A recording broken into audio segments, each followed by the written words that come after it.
Well, I feel like I'm not really annoying enough. I don't really need a mic. Test. There we go. Very cool. Awesome.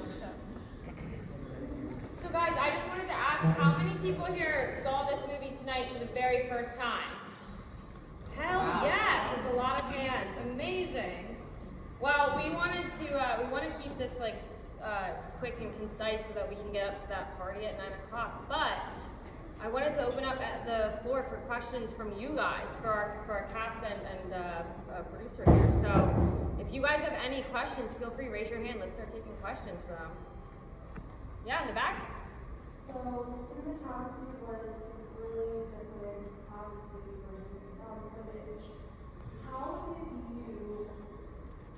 did you go about the switch?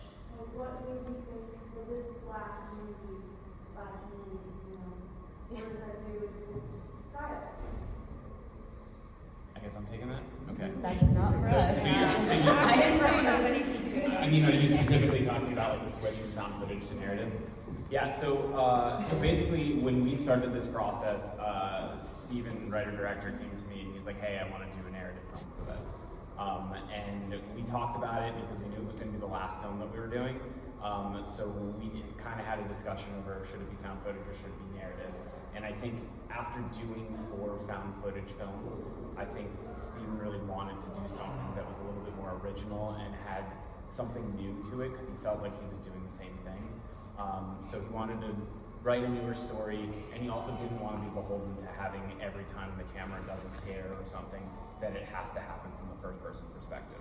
So that's really what kind of leaned into it. So he really wanted to kind of challenge himself and go in that direction, and that's what he wrote, and that's basically how we came together on everything. So once we knew we were doing that, we approached it the same way you would approach any narrative film, which is hiring the right cinematographer, hiring the right lighting team, bringing everyone together and trying to make the best possible movie you can make. Awesome. Thank you for your question. Anybody else? Feel free, raise your hand. Yeah. Amy. I gotta ask you guys, does it feel like it's been 10 years since the first film you guys come to see the final installment and you go out with a bang with a theatrical release? What does that feel like, and what advice would you give any filmmakers in the room on that same journey? I guess that's me. It's interesting. It's interesting because I think, I think this film was made for fans, and I think this film was made for people who like the franchise and who have been with us the entire way. I don't know if it was necessarily the best move to make it for new fans, because obviously there's a lot of lore and a lot of things that you need to follow. So I think that was a decision that was consciously made. We actually, I don't know how many people you know this, but when we did Carmichael Manor, we actually got a limited theatrical release, and then Taylor Swift announced her Eras tour, and we got it canceled. So we were a little upset when that happened, but unfortunately, I mean, we get it. Listen, theaters needed to make their money. It was going to sell out the theaters, so we get it. But I think when we went into this one, we sort of went into it not knowing that we were going to have a theatrical. I think if we knew it was going to be a theatrical, we probably would have changed the story a little bit to make it a little bit more wider audience as opposed to more for the fans. But the advice is, and I credit Stephen Cognetti for this. He was always ready to shoot the next thing, and I think the biggest thing nowadays, when there's so much content out there and anyone can shoot a movie, the biggest piece of advice is go shoot a movie. Like, even if you're making it for $10, even if you're making it for $100,000 or whatever, you don't need to make movies for millions of dollars. We didn't make any of these for millions of dollars. But you have to do it. You're not going to get experience, you're not going to learn unless you go and do it. And as you probably all of you are aware, a lot of people talk about making movies, not many people actually make movies. So if you want to actually get out there and do it, like, figure it out and do it. And you don't need to pay for film school. You can go to film school, I did, but get out there and just do it. And that's the best piece of advice I'd have for anyone, is get your hands dirty, getting into it. Fuck yeah.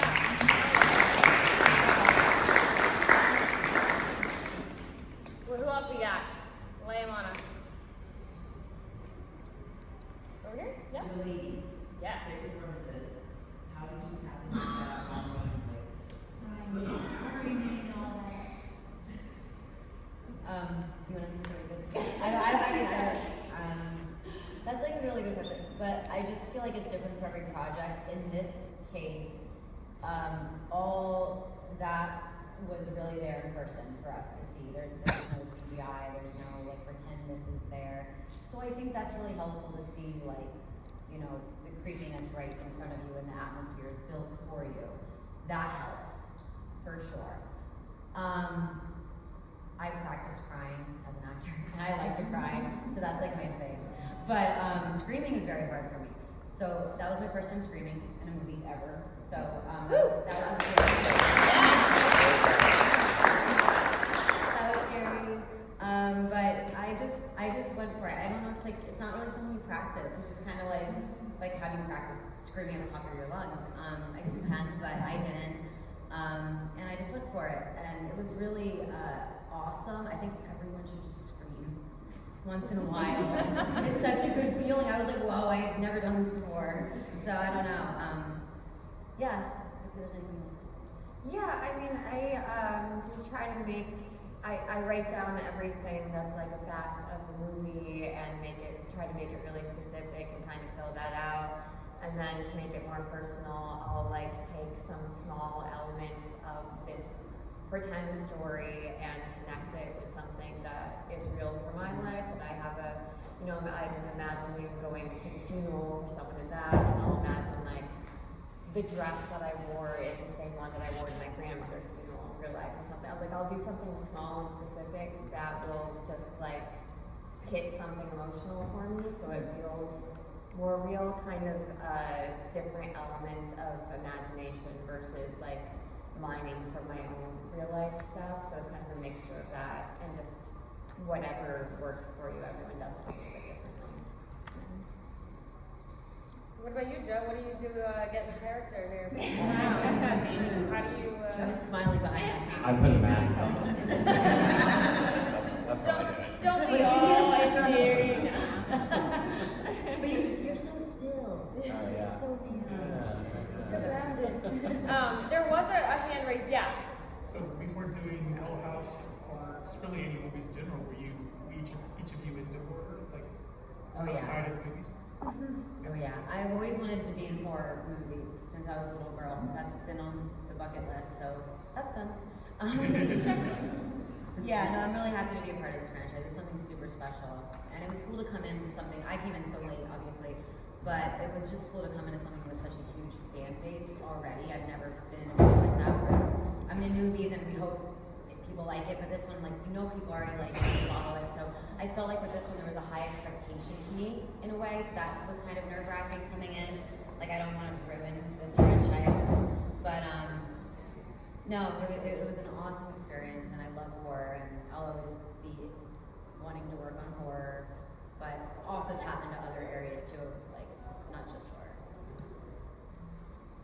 Yeah, I like horror a lot. I wouldn't say I like it like the most out of all the genres necessarily, but I do really like it, and it's just really fun because it has this community and everything built around it, which other, rom-coms don't have like conventions that you go to and there's like this big fan base. So like it's so much fun in that way. It's really cool meeting everyone that like also has this love for these movies and stuff. It's been really cool. I feel like what you were trying to say is you don't like horror movies, and we keep putting it in horror movies. That's not what I said. So I've always been a horror fan, and I grew up watching Nightmare on Elm Street, all the classics. But yeah, I love horror. Horror's for the weirdos. We're all a little weird, so I love it. I do love that horror is now bigger, and a lot more people are into it. It's not as niche as what it used to be. So that's really cool. Although I will say I don't like when people get in through horror and then go do all the things they want to do and use it as like a platform to get into like just stay in horror. Like, horror's awesome. Awesome. Yeah. Great. I think the movie was excellent. Thank you. And I feel like you would tell us too if it wasn't. I would have told you. No, you would. I'm very aware of that. But I think it's excellent. I think that you should all be proud of making this franchise. I think many indie franchises should take a page from you because you have made it consistent this movie, as I was watching it, it was so amazing how it was connecting to things that were shown in the other one in a very seamless manner, and that's truly mind-blowing. So like my hats off to the idea and how it's even explaining things that before were not as clear. So I think that that's, again, like that's why I say excellent. People should really pay attention to this. I did have a question about the priest on Lake of Fire. Was there a reason why he was not used in this one? And you're smiling because you knew I was going to ask. I knew you were going to ask, yeah. No, so honestly, like a lot of times, I think, well, first off, thank you so much for saying that. We really appreciate that. I think one of the things that I'm very proud of is, you know, we've made 5 of these movies. And, you know, Steve has written and directed all of them, and I've produced all of them, and we've pretty much been the same 2 people that have been making these. And I'm sure all of you are horror fans, so you know a lot of times you'll have that creative team that'll do one movie, and then they'll move on, or be an executive producer, but really just have their name attached, and then other directors come in. It's rare that you have a two-person team stick together for 5 films.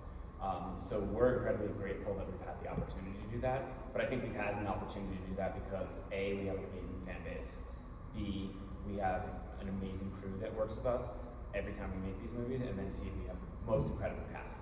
And I know that sometimes things go the way we want them to, and sometimes they don't, but I cannot speak higher of the cast and these ladies and the people that we've been able to work with.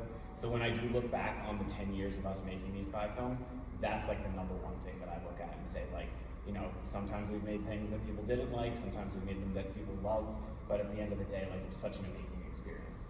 Now, to your question about the priest, it's hard to say, you know, I think a lot of times when we do these movies, we're doing them for such low budgets, so when we start casting and going through the process, sometimes it's a scheduling conflict, sometimes it didn't work out with that actor or something like that. I'm not saying that's the case with this person. If I'm being honest, I think in this one, Steve really wanted to do an exorcism scene.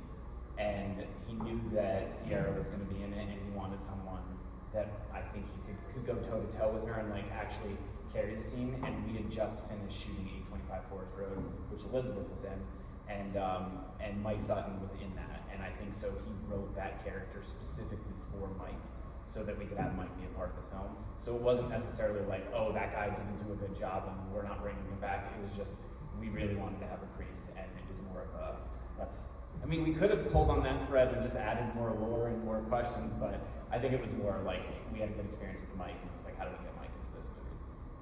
Awesome. What else you guys got? Anything?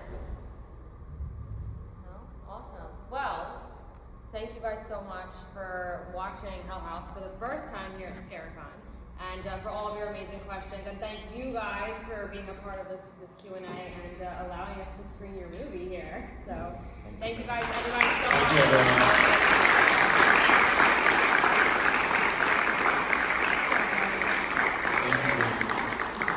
Awesome. Thank you guys. There is a party on the 10th floor right now, so we will see y'all